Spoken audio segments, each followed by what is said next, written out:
Good morning students, स्वागत है आप सभी का Mehta PG college online gallery में। हम डिस्कस कर रहे हैं BSc part first paper third algae bryophyte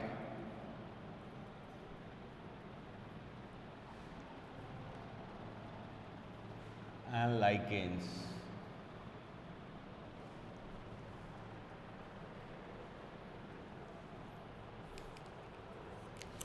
आज के सेकेंड एपिसोड में हमारा जो टॉपिक है, topic is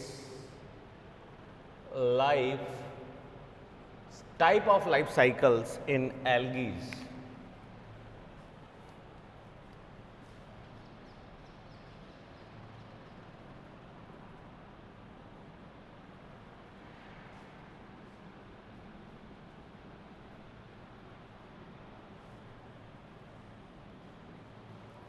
type of life cycles in algae. पिछले एपिसोड में हम कंप्लीट कर चुके हैं टाइप ऑफ लाइफ साइकिल्स के 3 पोर्शंस को। फर्स्ट जो हमने पढ़ा that is haplontic life cycle, second हमने पढ़ा डिप्लॉन्टिक। हैप्लॉन्टिक को हमने बोला गुणित की और इसे हमने बोला द्विगुणित की।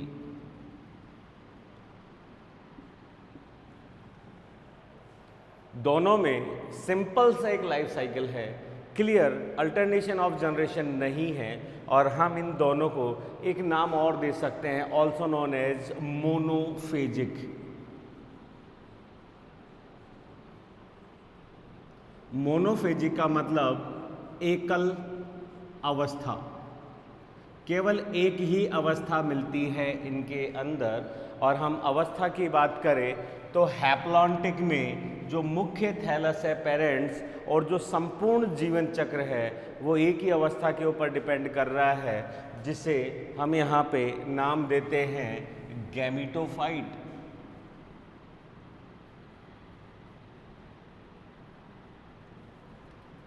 यहाँ पे जिसके ऊपर ये डिपेंड करता है जिसे हम बोलते हैं युग्मकोद्भिद पादप, ठीक है, गैमीटोफाइट। और डिप्लॉन्टिक में अगर अपन बात करें तो यहाँ पे पूरी तरीके से डिपेंड होता है किसके ऊपर, स्पोरोफाइट,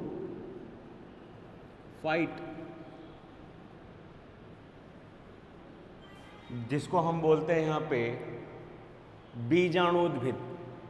इस प्रकार जो जीवन चक्र एल्गीज का, इसमें पूरी तरीके से डोमिनेंसी है गैमीटोफाइट और यहाँ पे पूरी तरीके से डोमिनेंसी है स्पोरोफाइट। तीसरी जो अवस्था यहाँ पे हमने पढ़ी थी वो कुछ अलग थी इससे। इन दोनों में हम आराम से एग्जांपल्स ले सकते हैं अलग अलग एल्गीज को, जिसमें ज़्यादातर जो एल्गीज हैं वो हैप्लॉन्टिक टाइप में आती हैं। यहाँ पे जो हम यूज में ले रहे थे that is diplohaplontic life cycle. Diplohaplontic का तात्पर्य हो गया कि एक अवस्था इसमें क्लियर रूप से डिप्लॉयड है और दूसरी अवस्था इसमें क्लियर रूप से हैप्लॉयड है।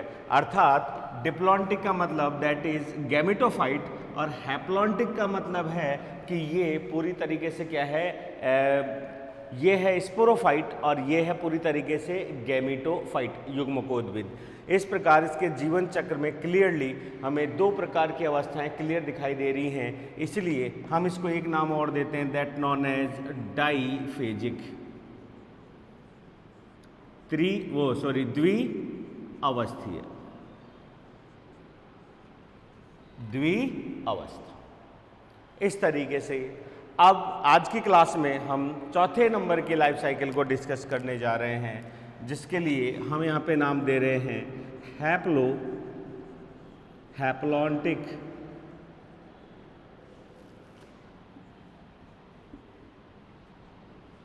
Life cycle. नाम से ही क्लियर हो रहा है कि हैप्लॉन्टिक अर्थात इसके जीवन चक्र में सीधे सीधे 2 अवस्थाएं हैं, अर्थात ये भी द्विअवस्थीय है और दोनों अवस्थाएं हमें क्लियरली दिखाई देंगी। ठीक है, और दोनों एकांतर क्रम में उपस्थित होती हैं।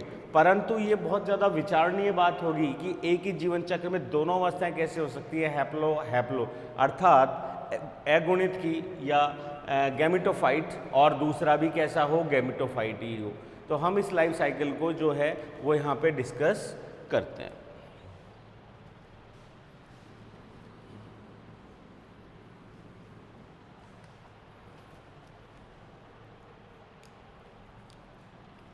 Fourth life cycle is haplontic.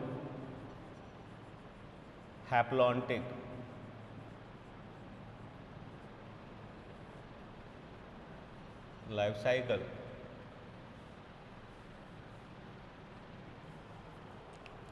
हैप्लोहैप्लॉन्टिक life cycle में हम कहें तो अनुकूल और प्रतिकूल अवस्थाओं में ये सामान्य टाइप का सिस्टम है, और एसेक्सुअल और सेक्सुअल रिप्रोडक्शन इसमें अलग अलग नहीं पाए जाते।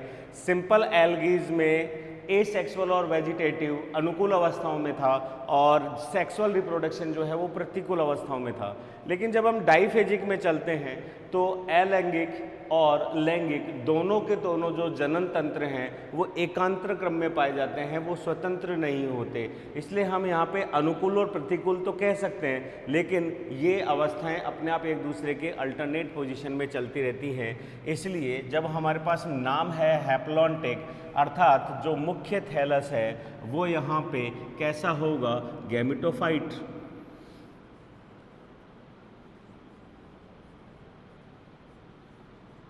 गैमेटोफाइट अर्थात अगुणित, एन थैलस, जो भी यहाँ पे प्लांट होगा जिसका भी हम एग्जाम्पल लेंगे वो, जैसे लेमिनियन, तो हम उसके यहाँ पे एग्जाम्पल को ले सकते हैं। बैट्रेकोस्पर्मम हम एग्जाम्पल में ले सकते हैं। These are gametophytic plants. यहाँ पे ऊपर की तरफ हम दिखा सकते हैं हल्का सा कि इन फेवरेबल कंडीशंस कुछ स्पीसीज इनकी जो हैं वो वेजिटेटिवली रिप्रोड्यूस और वैसा ही थैलस बना देते हैं। ठीक है, अब थैलस जब डेवलपिंग स्टेज में होगा तो ये डेवलपिंग स्टेज में थैलस यहाँ पे ग्रो करेगा, और ग्रो करने के बाद यहाँ पे बनाता है सेक्स ऑर्गन्स।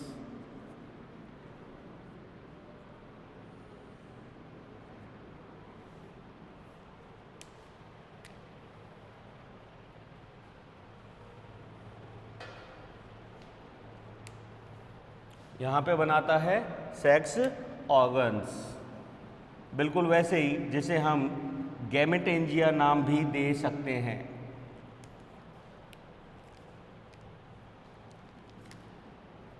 इन सेक्स ऑर्गन्स को हम नाम दे सकते हैं सिंपली, जो सबसे पहले हमारा नाम आता है दैट इज गैमेटेंजिया। गैमेटेंजिया नाम देना हमारे लिए ज़्यादा अच्छा होगा, जैसे कि युग्मक धानी, और हम इन्हें सेक्स ऑर्गन्स भी कह सकते हैं अलग, लेकिन सेक्स ऑर्गन्स की तुलना में गैमेटेंजिया नाम जो है वो ज़्यादा बेटर प्रेफर करता है। ठीक है, सेक्स ऑर्गन्स में हम चाहें तो पर्टिकुलर किसी भी सीरीज की अगर अपन बात करें तो वहाँ पे उसका एग्जाम्पल के रूप में नाम भी दे सकते हैं। जैसे यहाँ पे हमने कहा कि दैट इज मेल, वो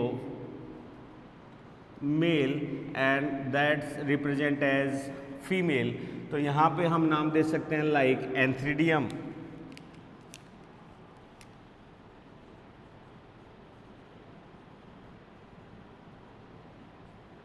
पुंधानी, और यहाँ हम नाम दे सकते हैं कार्पो गोनियम।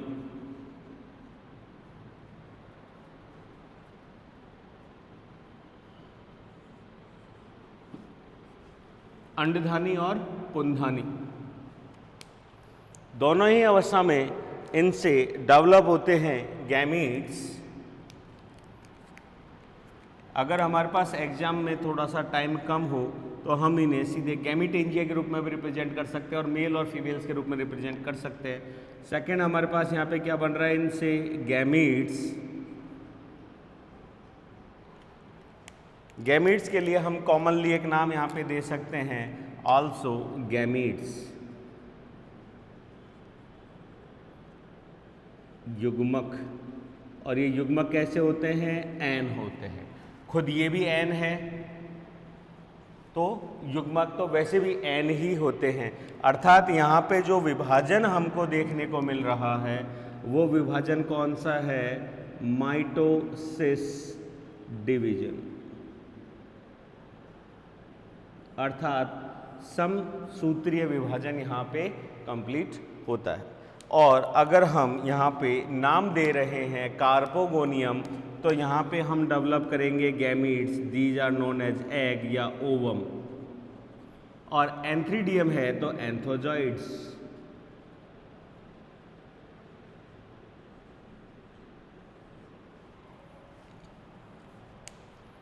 नेक्स्ट लाइन, दोनों के बीच में फर्टिलाइजेशन।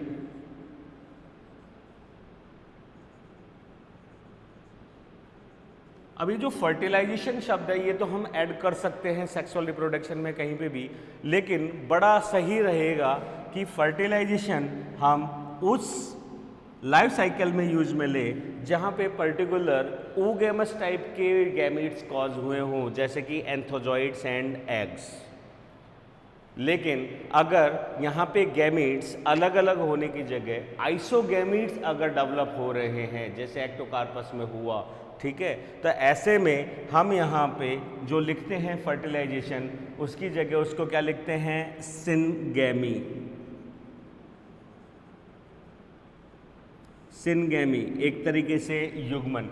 ये दोनों शब्द एक साथ यूज में लेने की ज़रूरत नहीं है, हम इन दोनों टर्म्स में से एक टर्म को यहाँ पे यूज में लेते हैं। हालांकि हम फर्टिलाइजेशन लिख रहे हैं तो बहुत बेस्ट है, कोई दिक्कत नहीं है, लेकिन अगर आइसोगैमीट्स हैं तो हम उनके बीच में लिखेंगे केवल सिनगैमी।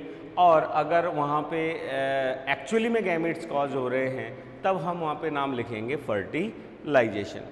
दोनों के ही फ्यूजन से सिंपली एक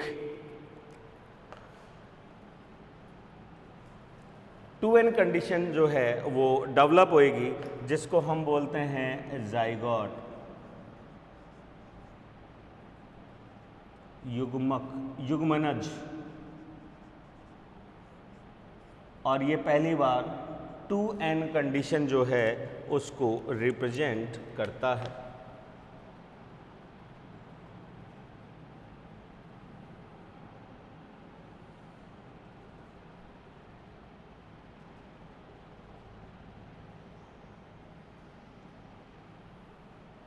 ये 2n कंडीशन को रिप्रेजेंट करता है। जाइगोट हो गया।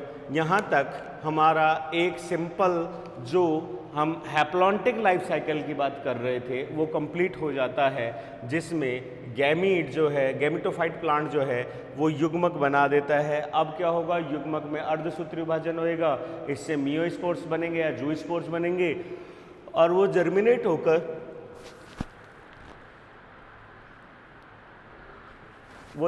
होकर क्या बनाते हैं? पुनः एक संतति गैमिटोफाइट पैथेलस को बना देते हैं। ये तो सिंपल लाइफ साइकिल हो गई। अब यहाँ पे हमारे पास में एक चीज़ और है कि दैट इज हैप्लो, कंप्लीट हुआ।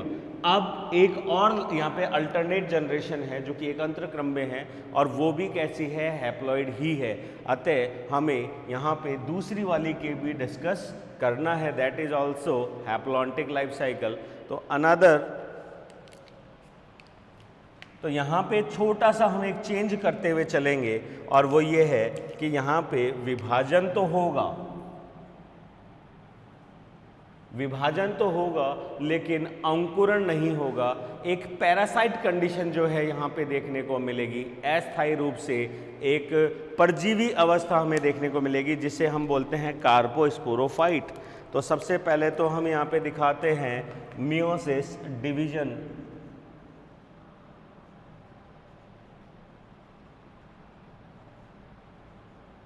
मियोसिस डिवीजन, जिसकी वजह से यहाँ पे जो संरचना बनेगी जिसे हम बोलेंगे मियोस्पोर्स।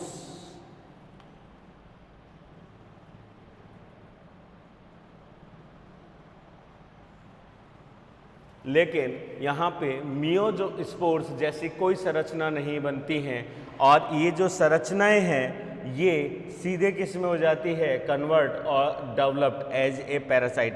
इसलिए हम यहाँ पे मियोस्पोर का नाम ऐड नहीं करेंगे।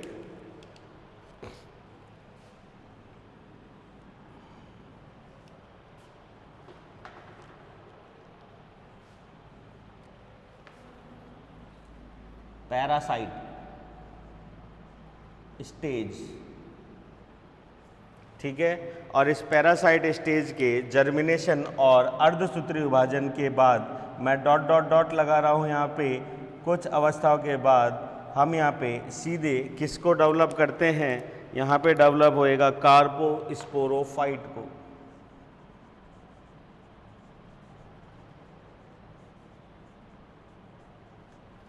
और ये जो कार्पोस्पोरोफाइट है ये यहाँ पे कैसी होती है, अगुणित होती है, क्योंकि अर्धसूत्री विभाजन यहाँ पे हो चुका है। ये कार्पोस्पोरोफाइट अपने ऊपर डेवलपमेंट के दौरान धारण करती हैं विशिष्ट संरचनाएं, जिन्हें हम यहाँ पे बोलते हैं कार्पोगोनिया।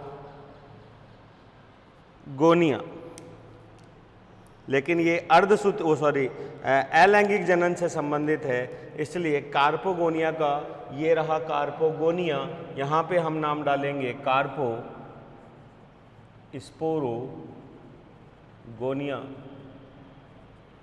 कार्पोस्पोरोगोनिया। और ये कार्पोस्पोरोगोनिया भी कैसी है, हैप्लॉइड कंडीशन जो है वो अप्लाई करती है। नेक्स्ट, ये कार्पोस्पोरोगोनिया अब यहाँ पे जो विभाजन दर्शाती हैं वो कौन सा होता है, माइटोसिस।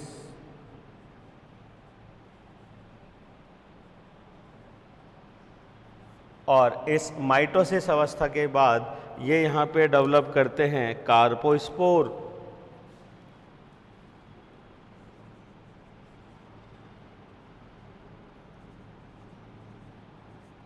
कार्पोस्पोर्स भी क्या हो गए, हैप्लॉइड हो गए। और ये यहाँ पे दिखाते हैं रेस्टिंग फेज।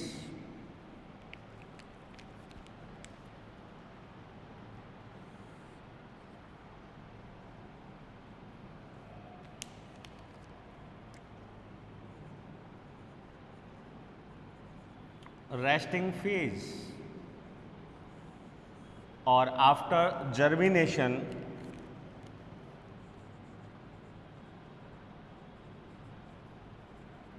अंकुरण द्वारा ये वापस अपने एक ग्रैंड फादर जो थे, दादाजी वाले जो पेरेंट थे, उसकी तरफ वापस लौटते हैं। यहाँ अगर हम थोड़ा सा समझें तो पिताजी से जो नई संतति यहाँ पे आ रही है वो समान न होकर असमान है, और उससे जो संतति आ रही है वो बिल्कुल पेरेंट्स के समान है। अर्थात एक पीढ़ी से दूसरी पीढ़ी के बीच में समानता नहीं है, एक पीढ़ी छोड़ने के बाद जो तीसरी पीढ़ी आ रही है उसमें समानता है। इसलिए हम इसे डाइफेजिक अवस्था के रूप में रिप्रेजेंट करते हैं। यहाँ पे अगर हम क्लियरली देखें तो गैमेटोफाइट पादप से कंप्लीटली गैमीट्स बनने और जायगोट बनने तक की जो प्रोसेस है ये पूरी की पूरी कैसी है, एक हैप्लॉइड अवस्था है। अगर हम केवल और केवल जायगोट को अलग कर दें तो ये 2n अवस्था है, और इसके बाद की जो अवस्था है ये भी कैसी है, n अवस्था है। That is first haplontic and that is parasite अवस्था। ठीक है, तो यहाँ पे डोमिनेंसी जो है वो इसकी है गैमेटोफाइट की,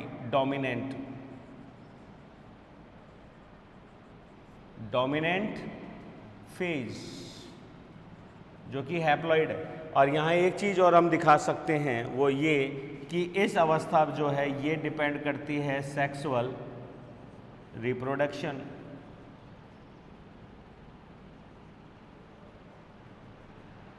और ये अवस्था जो है वो दिखाती है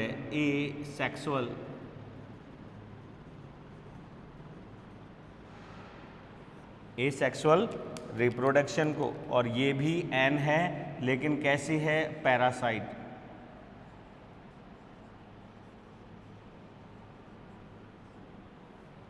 इस तरीके से यहाँ पे कंप्लीट होता है हैप्लो। यहाँ पे हमें कहीं पे भी डिप्लॉइड फेज जो है वो दिखाई नहीं दे रही है। डिप्लॉइड फेज केवल अल्पकालिक है और केवल जाइगोट के द्वारा रिप्रेजेंट की जाती है। Examples are batrachospermum, नीमालियन,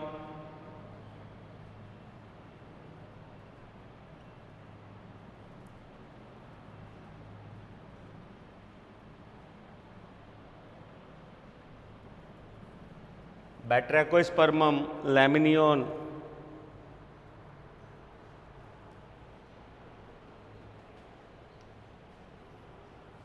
next last fifth stage जो है टाइप की जो लाइफ साइकिल है जो एल्गेज में पाई जाती है उसे हम बोलते हैं haplo Diplo diplontic life cycle. Haplo Diplo diplontic life cycle.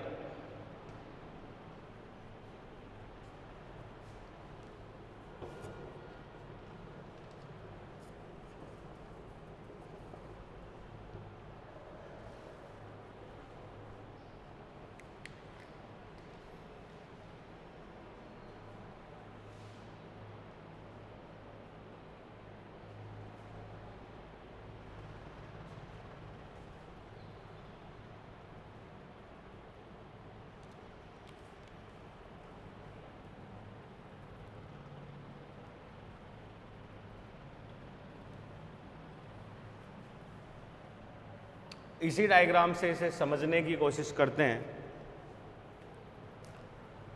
Fifth is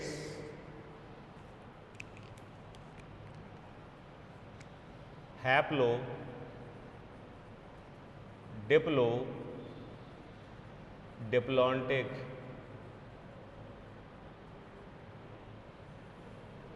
life cycle. और यहाँ अगर मैं इसके लिए लिखूं तो हम एक नाम और दे सकते हैं, दैट ऑल्सो ट्राईफेजिक।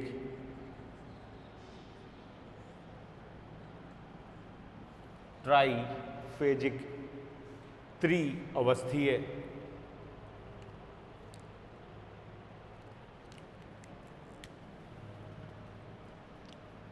और इसका बेस्ट एग्जांपल अभी मैं दे देता हूं जो हम देख सकते हैं जो कि सबसे एडवांस है और एल्गीज में भी हमारे कोर्स में है, पॉलीसाइफोनिया।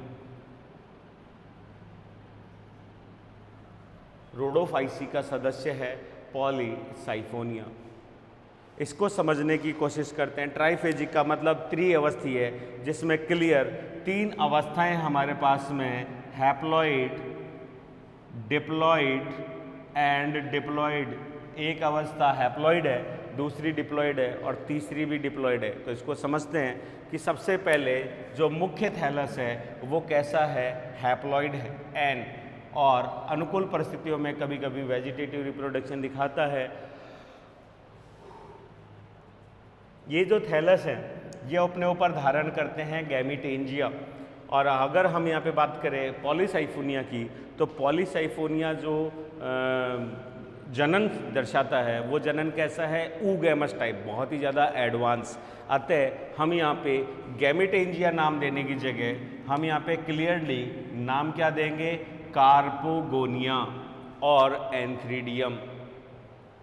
कार्पोगोनियम और एंथ्रीडियम। यहाँ तक कि एक नाम और हम यहाँ पे सजेस्ट कर सकते हैं एंथ्रीडियम का, वो है स्पर्मेशिया।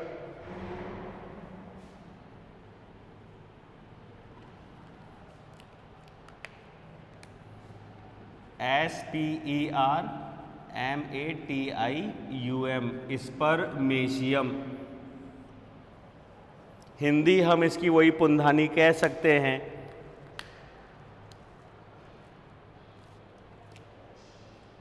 ठीक है, यहाँ पे क्योंकि अगुणित है तो इनका जनन भी किससे होगा, अर्धसूत्रीय विभाजन से होगा। अतः ये गैमीट्स बनाएंगे और गैमीट्स का जो हम नाम देंगे वो सेम ही हो गया, एग। और अब यहाँ पे हमने एंथ्रीडियम अगर लिखा है तो एंथोजॉइड्स लिखेंगे, और अगर हमने स्पर्मेशिया लिखा है, स्पर्मेशियम मेटेंजियम लिखा है तो that is spermatia. SPERMATIA, that also gamete, और ये भी कैसा है, अगुणित अवस्था है। दोनों के बीच में सिनगैमी और फर्टिलाइजेशन, अगर दोनों अलग अलग हैं तो फर्टिलाइजेशन, इसलिए हम यहाँ से सिनगैमी को हटा देते हैं, दैट इज फर्टिलाइजेशन। ये पॉइंट्स भी हटा देते हैं, अभी बाद में लिखेंगे। और अब यहाँ से जाइगोट को हम शिफ्ट कर देते हैं वहीं पे, दोनों के सिनगैमी से यहाँ पे कॉज हुआ है जाइगोट।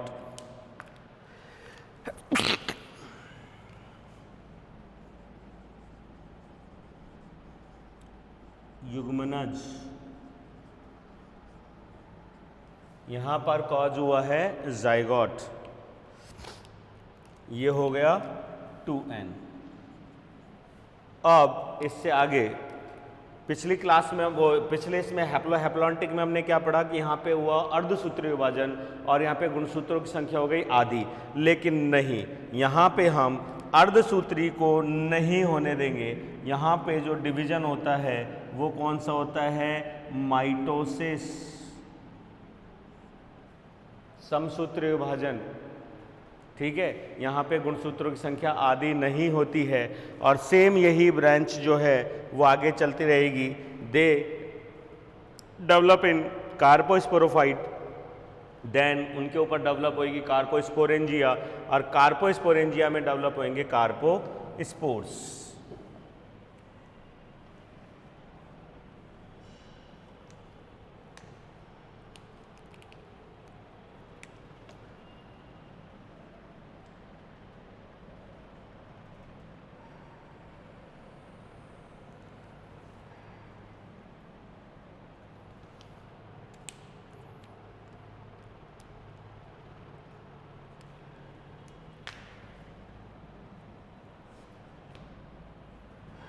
यहाँ पे डेवलप होएगा कार्पोस्पोरोफाइट,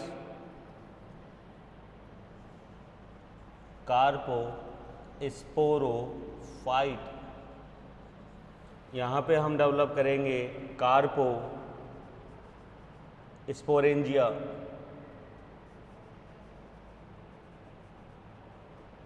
ये भी 2n है और ये भी 2n ही होगा, और कार्पोस्पोरेंजिया के अंदर जो डेवलप होंगे उनको हम बोलेंगे कार्पोस्पोर,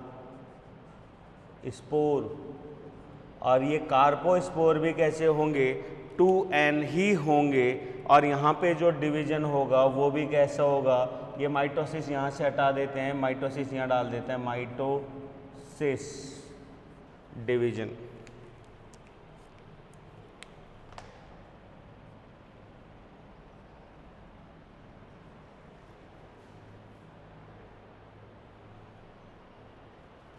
ठीक है। कार्पोस्पोरोफाइट्स कार्पोस्पोर्स के जर्मिनेशन से, यहाँ पे पॉइंट आ गया जर्मिनेशन, इनके जर्मिनेशन से डेवलप होती है एक नई अवस्था जिसे हम बोलते हैं टेट्रा स्पोरोफाइट।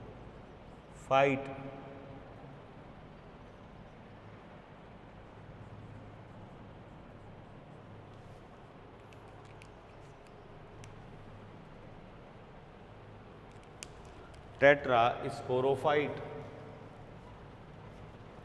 ये जो टेट्रा स्पोरोफाइट अवस्था है ये भी कैसी है, 2n है, और इस अवस्था पे यहाँ पे डेवलप होते हैं टेट्रा स्पोरेंजिया। ये टेट्रा स्पोरेंजिया में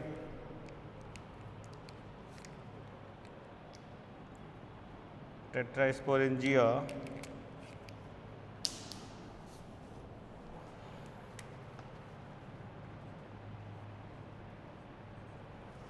टेट्रास्पोरेंजिया पर डेवलप होते हैं टेट्रास्पोर्स,